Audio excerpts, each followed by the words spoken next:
अस्सलाम वालेकुम नाजरीन। ड्रामा सीरियल चालबाज की आने वाली एपिसोड में आखिरकार वो लम्हा आ ही गया जिसका हमें बेसब्री से इंतजार था।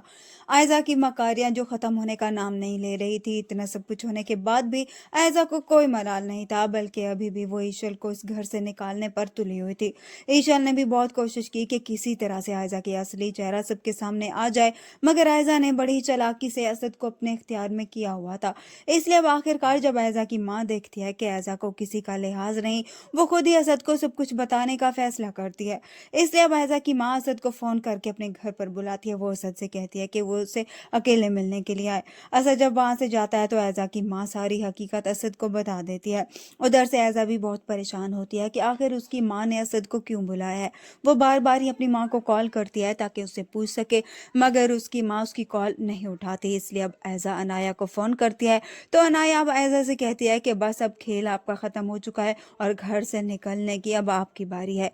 ऐज़ा अब अनाया से पूछने ही वाली होती है तो असद अब गुस्से में घर आ जाता है। ऐज़ा असद को देखकर सहम जाती है और डरते हुए असद से पूछती है कि असद क्या हुआ है। असद नफरत भरी निगाहों से ऐज़ा की तरफ देखता है और एक ज़ोरदार थप्पड़ उसके मुंह पर मारता है। उधर से यहाँ पर आशिर और ईशल भी आ जाते हैं। असद को इस कदर गुस्से में देखकर सभी डर जाते हैं। असद जो शदीद गुस्से में होता है वो ऐज़ा से कहता है कि मैं सोच भी नहीं सकता था कि तुम इतनी झूठी और मक्कार निकलोगी। ऐज़ा रोने लगती है। वो असद से कहती है, असद आप गलत समझ रहे हैं, ऐसा कुछ भी नहीं है। असद उसे कहता है कि अच्छा तुम्हें इक़्तिदार चाहिए था ना, आज मैं तुम्हें बताता हूँ कि इक़्तिदार कैसा होता है। असद अब ऐज़ा को हाथ से पकड़कर घसीटता हुआ घर से बाहर निकाल लेगा। उसे कहेगा कि वो दफ़ा हो जाए इस घर से, मगर ऐज़ा जाने को तैयार नहीं होती। तो असद उसे गाड़ी में बिठा देता है, सीधा ही उसे उसकी माँ के घर ले जाएगा।